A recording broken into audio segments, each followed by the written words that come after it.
Good morning guys. कैसे हैं आप? Welcome to anthropological classes from UPSC mains point of view.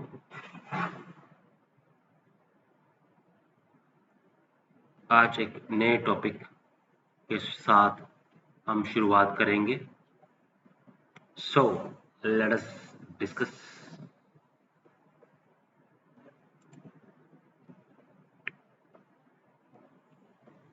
Today we will discuss anthropological theory, that is new evolutionism. So new evolutionism. So there are certain anthropologists who contributed to new evolutionism, that is Childe, Leslie White, Julian Stewart, Salin, and Service. And this new evolutionism emerged in the 20th century in the 1930s. तो new एवोल्यूशनिज्म क्या बोलते थे? ये बोलते थे कि ये ready नहीं थे। जो क्लासिकल एवोल्यूशनिज्म बोल रहे थे कि एक सीरीज ऑफ स्टेप्स में एवोल्यूशनिज्म हुई है, एक सीक्वेंस ऑफ स्टेप्स के साथ एवोल्यूशनिज्म हुई है। तो यूनिलीनियर सीक्वेंस जो है कल्चरल एवोल्यूशन का सॉरी उसको ये एक्सेप्ट नहीं करते थे। इन्होंने लिमिटेशंस जो थी क्लासिकल एवोल्यूशनिज्म की, मैंने आपको बताई थी लिमिटेशंस, डिटेल में हमने लिमिटेशंस डिस्कस की थी। तो इन्होंने नई स्कीम इन्होंने प्रपोज की। इन्होंने कहा कि कल्चर का जो एवोल्यूशनिज्म हुआ या डेवलपमेंट हुआ वो यूनिलिनियर नहीं था। इन्होंने कहा कि वो पैराबोलिक फॉर्म में था।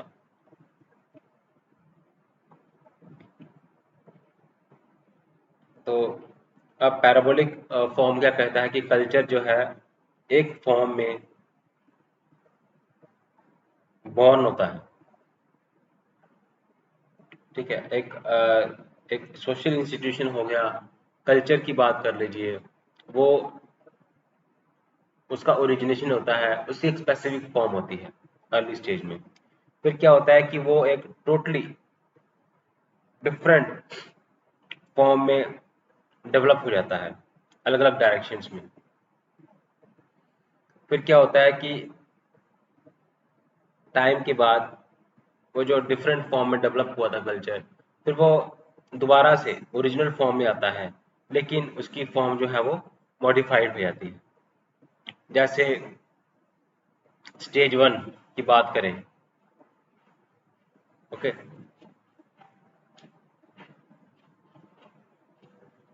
हम बात करते हैं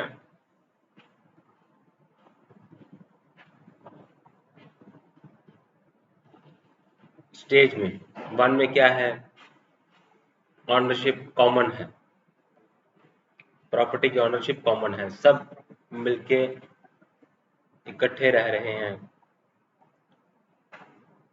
क्लॉथ्स की कमी थी उस टाइम पे, सेक्सुअल प्रोमिस्क्यूटी प्रेवलेंट था उस टाइम पे, कोई रेगुलेटेड सेक्सुअल बिहेवियर नहीं था। फिर उसके बाद ये एक फॉर्म होगी ना कल्चर की, उसके बाद फिर क्या होता है कि ये कल्चर डिफरेंट फॉर्म में डेवलप हो जाता है। तो क्या होता है, कॉमन ओनरशिप से हम चले जाते हैं कहाँ पे, इंडिविजुअल ओनरशिप। सब हर एक के पास एक ओनरशिप होती है, डिफरेंट ओनरशिप होती है। ओके, तो उसके बाद बॉडी जो है, बॉडी के ऊपर क्लोथ्स होते हैं, और इस टाइम पे मोनोगैमी देखने को मिलती है। फिर दोबारा से जब वो अपने पुरानी फॉर्म में जाता है, ओरिजिनल फॉर्म में जाता है बट मॉडिफाइड फॉर्म में, तो तब उसमें कैरेक्टरिस्टिक्स कौन कौन सी देखने को मिलती है? फिर से कॉमन ओनरशिप देखने को मिलती है, फिर न्यूडिज्म देखने को मिलता है, क्लोथ नहीं है, न्यूडिज्म हम देखते हैं। ठीक है, उसके बाद सेक्सुअल फ्रीडम देखने को मिलती है। ओके, कोई किसी के साथ भी फ्रीडम है, हर किसी को वो रिलेशन डेवलप कर सकता है किसी के साथ, जिसके साथ चाहे। तो कौन कौन से जो है न्यू एवोल्यूशनिस्ट थे, उनके नाम क्या हैं? वी गॉर्डन चाइल्डे हैं ब्रिटेन के, जूलियन स्टीवार्ट है, लेस्ली वाइट है अमेरिका के। तो मोस्ट इंपॉर्टेंट प्लेस ये ऑक्यूपाई करते हैं। ओके, वी गॉर्डन चाइल्डे का मैं बता दूं, ये वही थे जिन्होंने प्रपोज किया था, किसका कंसेप्ट प्रपोज किया था? Neolithic revolution. जिन्होंने ही कहा था कि न्यूलिथिक टाइम पीरियड में इतने कम समय में बहुत सारी एडवांसमेंट हुई थी। तो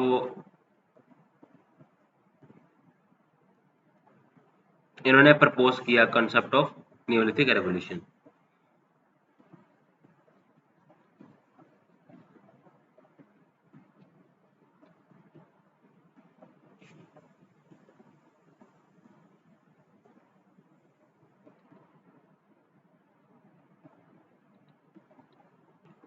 सो न्यू एवोल्यूशनिस्ट में हम आर्कियोलॉजिस्ट हैं जो कि इन थ्योरीज के ऊपर काम करते हैं, इस थ्योरी को प्रपोज करते हैं।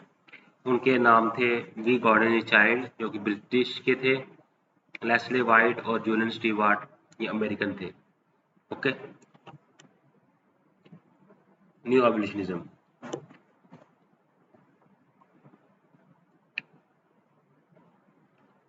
तो अब वी गॉर्डन चाइल्ड क्या करते हैं? वो एक बुक लिखते हैं, सोशल एवोल्यूशनिज्म, ये बुक लिखते हैं। ओके,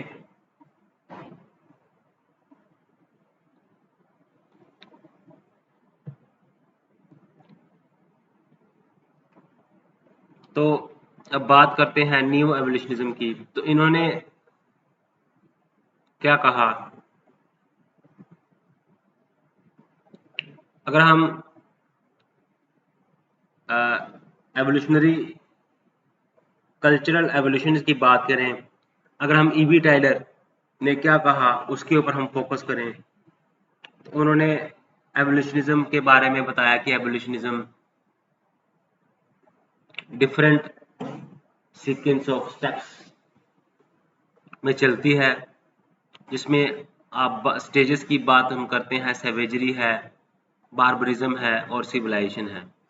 अगर हम पीरियड की बात करें तो हमें सैवेजरी में क्या है? मेसोलिथिक पीरियड आता है, पैलोलिथिक पीरियड आता है, बार्बरिज्म में कॉपर एज है, न्यूलिथिक है, ब्रॉन्ज एज है और सिविलाइजेशन में प्रेजेंट है जो अर्ली ब्रॉन्ज एज है। ठीक है, तो कैरेक्टरिस्टिक्स क्या थी? पैलोलिथिक पीरियड में, मेसोलिथिक पीरियड में फूड हंटिंग एंड गैदरिंग थी, कॉपर एज में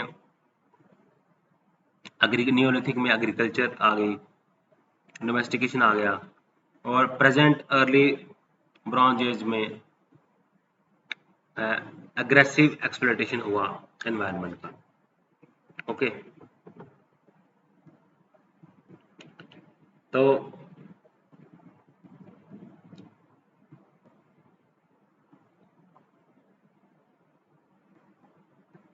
उन्होंने कहा कल्चर एक एवोल्यूशनिज्म की कल्चर की बात की तो तीन मेजर इवेंट्स बात की है। कल्चर के एवोल्यूशन में तीन मेजर इवेंट्स आते हैं। पहले आता है food production, invention of food production, पहले फूड प्रोडक्शन की इन्वेंशन होती है, फूड कैसे बनाते हैं,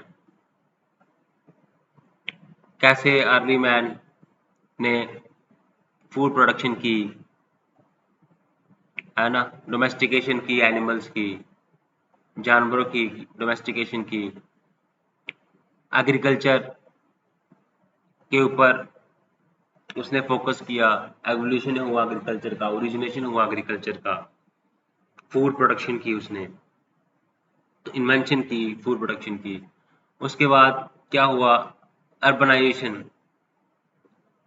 आई, अर्बन सेंटर्स बन गए डिफरेंट डिफरेंट जगह में। ओके, और उसके बाद अर्बनाइजेशन के बाद टाउन्स बन गए। ओके, उसके बाद इंडस्ट्रियलाइजेशन आ गई, मीन्स इंडस्ट्रियल एरियाज जो है वो सेटअप हो गए, इंडस्ट्रीज सेटअप हो गई, फैक्ट्रीज सेटअप हो गई different different geographical regions of the world में। तो ये वी गॉर्डन चाइल्ड ने बुक लिखी थी, सोशल एवोल्यूशनिज्म, सोशल एवोल्यूशन। वीडी जो थे वी गॉर्डन चाइल्ड है, इन्होंने कहा कि 3 मेजर इवेंट्स आते हैं। वो इवेंट्स मैंने बताए आपको, फूड का प्रोडक्शन हुआ, अर्बनाइजेशन हुई, इंडस्ट्रियलाइजेशन हुई। ओके, उसके बाद हम बात करते हैं जो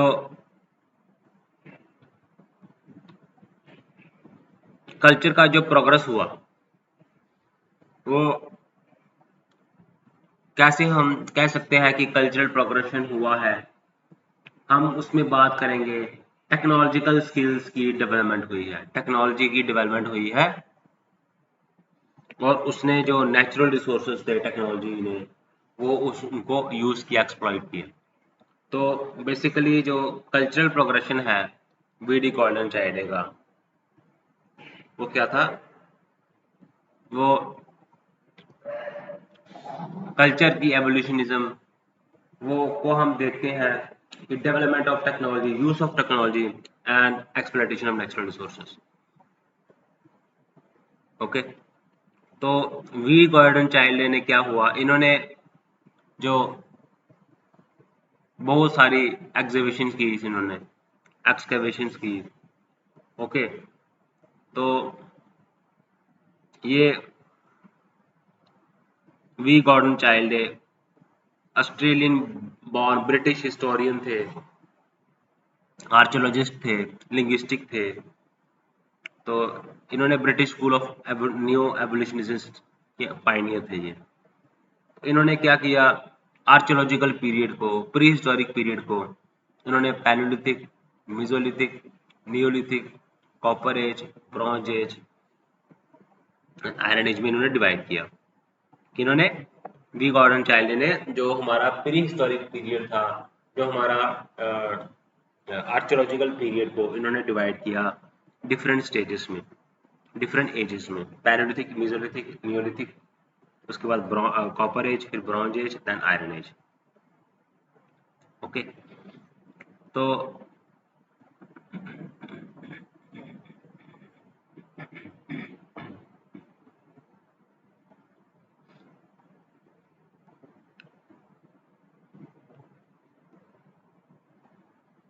इसके लिए इन्होंने कहा कि पेस जो है एवोल्यूशनिज्म का, वो हम डिटरमाइन कर सकते हैं कि एवोल्यूशन की टेक्नोलॉजी की एग्जिस्टेंस है या नहीं है। ओके, तो ये इस बिलीफ पे करते हैं कि टेक्नोलॉजी जो है वो हमारे हिस्ट्री के कोर्स को, हमारी हिस्ट्री के कोर्स को हमें वो क्या करते हैं, डिटरमाइन करते हैं। टेक्नोलॉजी एवोल्यूशनिज्म को डिटरमाइन करते हैं, टेक्नोलॉजी जो है determines the course of history.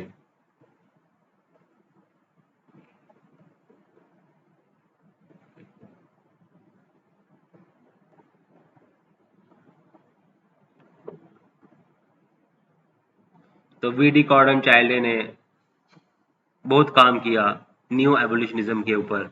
इन्होंने बुक लिखी थी सोशल एवोल्यूशनिज्म, उसके बाद हम अगले बात करते हैं लेस्ले वाइट की, जो कि अमेरिकन एंथ्रोपोलॉजिस्ट थे। ओके,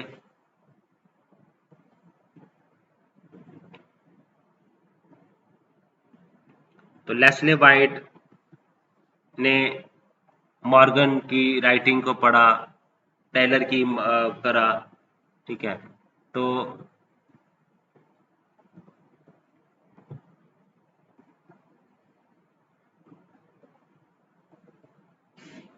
इन्होंने कहा कि जो क्लासिकल एवोल्यूशनिस्ट की फाइंडिंग्स हैं वो हायर ऑर्डर की फाइंडिंग्स हैं, ठीक है। तो उनको जो एवोल्यूशनिज्म का मेजर करने के लिए यूनिवर्सल स्टैंडर्ड होना चाहिए, वो नहीं मेजर कर सकते। ओके, तो लेस्ले वाइट ने क्या कहा,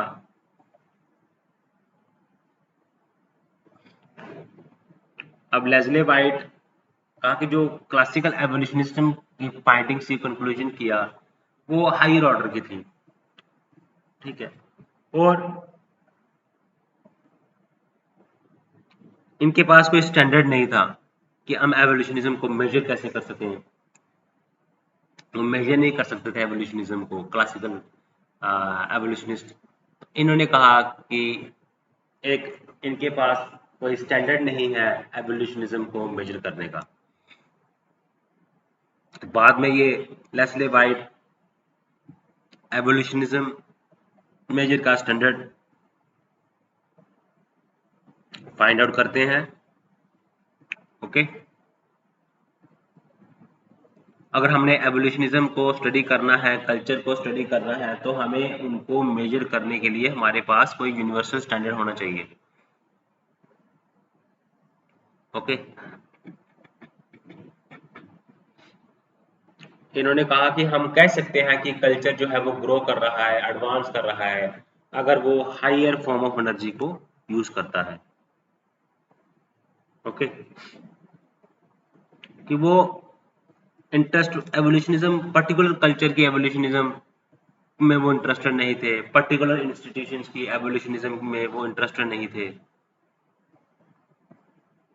इन्होंने कहा कि जो प्रिंसिपल है जिसकी वजह से एवोल्यूशनिज्म हो रही है, एंड दैट इज एनर्जी।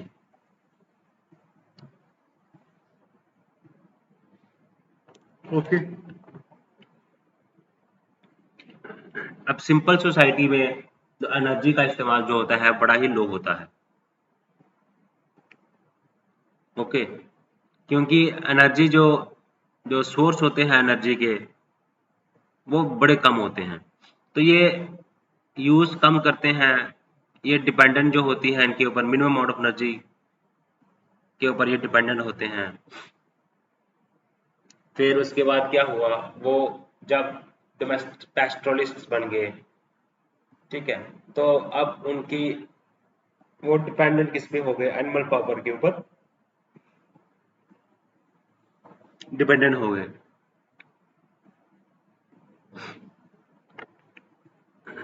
जब पेस्टोलिज्म आया, एग्रीकल्चर आया, तो हायर फॉर्म्स ऑफ एनर्जी को इन्होंने यूटिलाइज किया, ठीक है। तो न्यू न्यू फॉर्म्स आते गए एनर्जी की,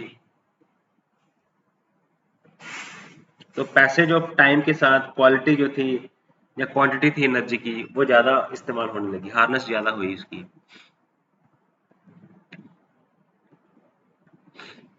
तो सिविलाइजेशन जो है वो इंक्रीज, हम इफ सिविलाइजेशन हो रही है, सिविलाइजेशन का स्टार्ट हुई थी है, तो वो वहाँ पे हमें एनर्जी का इस्तेमाल होता हुआ देखने को मिलता है। तो अब एनर्जी को इस्तेमाल करना वो खुद तो नहीं कर सकते, बट इसके लिए टेक्नोलॉजी चाहिए और सेट ऑफ टेक्निक्स चाहिए। जैसे एक्से चाहिए हमें कटिंग ए ट्री, तो एक्से जो है वो अपने आप में वर्क नहीं कर सकता, उसको एनर्जी के साथ उसको कपल करना पड़ेगा। तो टेक्निक के बिना एनर्जी जो है वो क्या है, फ्री फ्लोटिंग। तो मेथोडोलॉजी की बात करें, इन्होंने कहा कि कि product of energy and technology क्या करता है, कल्चर को बताता है। हमें 3 पॉसिबिलिटीज हमें देखनी है। Energy into technology is equal to culture, high energy and low technology is equal to low culture, low energy and high technology is equal to low culture. In first and second, the production will be of inferior quality. जब high energy है, जहाँ high technology है, then high culture है। तो emphasis किसके ऊपर है? Energy के ऊपर। हमने स्टडी करनी है अगर कल्चर एवोल्यूशनिज्म को, तो हमें देखना पड़ेगा कि सोसाइटी में टेक्नोलॉजी की यूसेज कितना ज़्यादा है, एनर्जी का यूसेज कितना ज़्यादा है। एनर्जी जो है वो अपने आप में वो फ्री फ्लोटिंग है अगर उसको टेक्नोलॉजी के साथ उसकी कपलिंग ना की जाए। ओके, अब हैंड एक्से जो है वो अपने आप में तो वो कट नहीं कर सकता ट्री, ठीक है, उसको कपल करना पड़ेगा एनर्जी के साथ, एनर्जी के साथ उसको जोड़ना पड़ेगा। ओके, तो अब एनर्जी जो है उसको हम हार्नेस कर सकते हैं टेक्नोलॉजी के साथ, तो एनर्जी जो है वो फ्री फ्लोटिंग रहती है।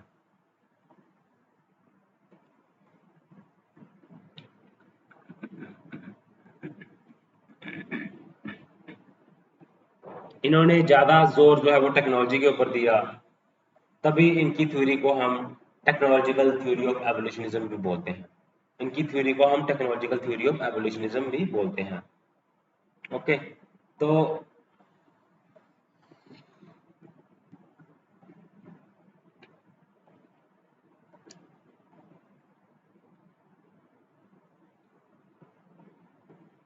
तो क्रिटिकल एवेल्यूशन की बात करें, लेस्ले वाइट की, है ना, हमने वी गॉर्डन चाइल्ड की बात की, अब लेस्ले वाइट की बात हम करें। इन्होंने क्या कहा? इन्होंने कहा कि पीरियड के साथ, टाइम के साथ हम देखते हैं हाई यूसेज होता है एनर्जी का और हाई यूसेज होता है, ग्रोथ होता है एनर्जी का भी और टेक्नोलॉजी का भी इस्तेमाल में। तो कम्प्लेक्स सोसाइटीज में एनर्जी का इस्तेमाल ज़्यादा होता है, सिंपल सोसाइटीज में एनर्जी का इस्तेमाल कम होता है। ओके,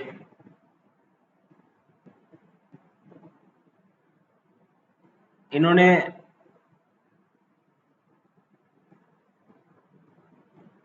अब लेस्ले वाइट ने बात किसकी की?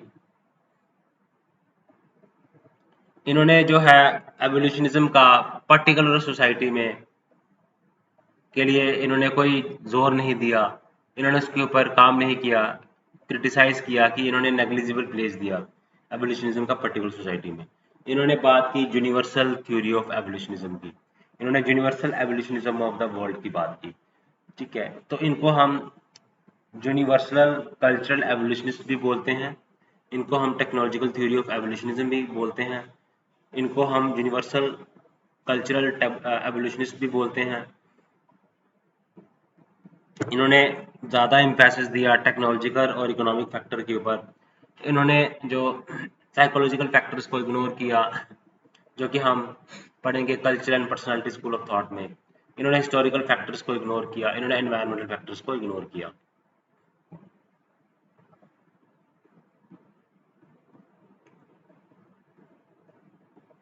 इन्होंने कहा कि एनवायरमेंटल फैक्टर्स को कांस्टेंट रखा, है ना। तो इसके बाद क्या हुआ, एक और आते हैं यूरेन स्टीवर्ट। यूरेन स्टीवर्ट ने क्या किया, कॉन्सेप्ट दिया कल्चर इकोलॉजी का। तो इन्होंने बताया कि किस तरह से एनवायरनमेंट कैसे इम्पैक्ट करती है कल्चरल चेंज को। तो लेस्ले वाइट जो थे इनको क्रिटिसाइज किया गया क्योंकि इन्होंने यूनिवर्सल थ्योरी ऑफ एवोल्यूशनिज्म की बात की, इन्होंने पर्टिकुलर सोसाइटी के एवोल्यूशनिज्म की बात नहीं की, तो इन्होंने इग्नोर किया साइकोलॉजिकल फैक्टर्स को, कल्चरल फैक्टर्स को, इन्वायरमेंटल फैक्टर्स को। मान लीजिए कि इनको क्रिटिसाइज किया गया, बट तो जो इनका जो आइडिया था एनर्जी एंड टेक्नोलॉजी का, तो वो उसने एक क्या किया, उसने उसने क्लियर आइडिया दे दिया कि किस तरह से एवोल्यूशनिज्म हुई, किस तरह से सोसाइटी का कल्चर का एवोल्यूशनिज्म हुआ। तो हम बात कर रहे थे वीडी गॉर्डन चाइल्ड है। इन्होंने कहा कि 3 स्टेजेस में इन्होंने बताया। इन्होंने कल्चर एवोल्यूशनिज्म, सोशल एवोल्यूशनिज्म इन्होंने बुक लिखी थी। उसमें इन्होंने बताया 3 स्टेजेस के बारे में, food production, urbanisation and industrialisation. तो ऐसे हुआ कल्चर एवोल्यूशनिज्म, कल्चर का इवोल्यूशन ऐसे हुआ। और इन्होंने क्या किया, इन्होंने डिवाइड किया, स्टेजेस में डिवाइड किया कल्चर को, है ना। इन्होंने पैलोलिथिक, मेसोलिथिक, नियोलिथिक पीरियड में इन्होंने आर्कियोलॉजिकल पीरियड को डिवाइड किया। तो इन्होंने कहा कि किस तरह से कल्चर जो है एक सिंपलेस्ट फॉर्म में ओरिजिनेट होता है, फिर वो एक यूनिक फॉर्म में एस्टेब्लिश हो जाता है, मॉडिफाई हो जाता है, उसके बाद फिर से वो ओरिजिनल फॉर्म में आता है, लेकिन वो मॉडिफाइड फॉर्म में आता है। मैंने एग्जांपल दे दी आपको। पहले सोसाइटी में प्रोमिस्क्यूटी थी, उसके बाद मोनोगैमी आ गई, फिर उसके बाद सेक्सुअल फ्रीडम की बात करने लगे। पहले क्लॉथ्स का इस्तेमाल नहीं करते थे, फिर सेकंड स्टेज में क्लॉथ्स की इन्वेंशन हुई, कपड़े पहनने लगा एंसेस्टर, हमारे एंसेस्टर्स। उसके बाद आज के दौर में देखें तो हम नूडिज्म हमें देखने को मिलता है। आज के टाइम में कपड़े जो है वो कम हो गए हैं पहनने के लिए, कपड़े कम पहने जाते हैं आज के टाइम में। ओके, तो हमने बात की जूलियन लेस्ले वाइट की बात हम करें तो ये अमेरिकन एंथ्रोपोलॉजिस्ट थे। तो लेस्ले वाइट ने कहा, इन्होंने यूनिवर्सल थ्योरी ऑफ एवोल्यूशनिज्म दी। इन्होंने क्रिटिसाइज किया कि एवोल्यूशनिज्म का पर्टिकुलर सोसाइटी में कोई रोल नहीं है। इन्होंने यूनिवर्सल थ्योरी ऑफ एवोल्यूशनिज्म दी, है ना। तो इन्होंने क्या किया, जो है हम क्रिटिकली जब इवेल्युएट करते हैं सोसाइटी को, है ना, क्रिटिकली इवेल्युएशन की, तो लेस्ले वाइट ने कहा कि अगर हमने एवोल्यूशनिज्म को स्टडी करना है तो हमने 2 चीज़ों के ऊपर फोकस करना पड़ेगा, एक एनर्जी के ऊपर, एक टेक्नोलॉजी के ऊपर। तो इन्होंने मेथोडोलॉजी दी कि लो एनर्जी है या नो टेक्नोलॉजी है, उसको हम बोलते हैं लो कल्चर। इन्होंने कहा कि हम जब प्रोडक्ट करते हैं एनर्जी और कल्चर को, तो वो उससे हमें कल्चर का हमें देखने को मिलता है। ओके, तो हमें 3 पॉसिबिलिटीज हमें मिलती हैं। ठीक है, हमें कल्चर को एनालाइज करना है तो हमें इन चीज़ों को देखना पड़ेगा। ओके, तो एनर्जी, इन्होंने कहा कि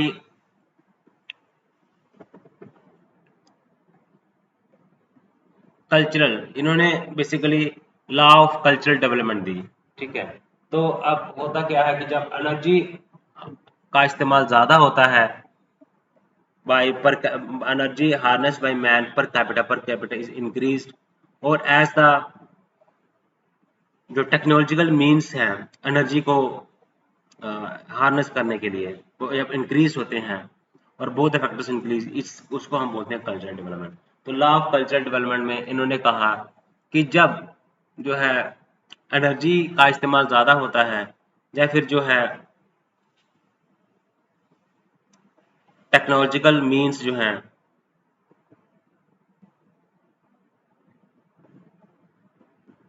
वो इंक्रीज किए जाते हैं, इसको हम क्या बोलते हैं, लॉ ऑफ कल्चरल डेवलपमेंट।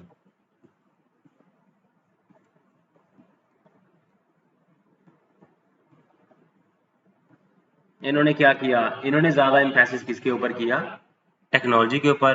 तो इनकी थ्योरी को हम टेक्नोलॉजिकल थ्योरी ऑफ एवोल्यूशनिज्म भी बोलते हैं, है ना। तो इनकी थ्योरी को हम लॉ ऑफ कल्चरल डेवलपमेंट भी बोलते हैं। लॉ ऑफ कल्चरल डेवलपमेंट दिया इन्होंने, टेक्नोलॉजिकल थ्योरी ऑफ एवोल्यूशनिज्म दी। ठीक है, तो इन्होंने कहा कि कल सोसाइटी का एवोल्यूशनिज्म जो है सिर्फ लेवल ऑफ टेक्नोलॉजी के ऊपर ही नहीं होता, रादर कि इम्पैसेस किस तरह से होता है कि एनर्जी को ऐसे हम इस्तेमाल करते हैं by technological apparatus. Technological apparatus से हम एनर्जी को कैसे हार्नेस करते हैं, तो इसके ऊपर ज़्यादा फोकस है, इन पैसेज पुट किया इन्होंने। तो क्रिटिकल इवैल्यूएशन की बात करें, इन्होंने एनवायरमेंटल का कोई इग्नोर किया, एनवायरमेंटल फैक्टर्स को इग्नोर किया, इन्होंने जो है साइकोलॉजिकल फैक्टर्स को इग्नोर किया, इन्होंने हिस्टोरिकल फैक्टर्स को इग्नोर किया, है ना। तो इस इनके तो मान लीजिए कि इनको बेशक इग्नोर किया, तो इन्होंने जो है, तो इन्होंने जो कॉन्सेप्ट जो था एनर्जी और कल्चर का, एनर्जी और टेक्नोलॉजी के जो कॉन्सेप्ट जो था, उसने क्या किया, क्लियर आइडिया दे दिया एवोल्यूशनिज्म ऑफ सोसाइटी कल्चर का। उन्होंने जो है वो क्लियर आइडिया दे दिया किसके बारे में, सोसाइटी कल्चर के एवोल्यूशनिज्म के बारे में।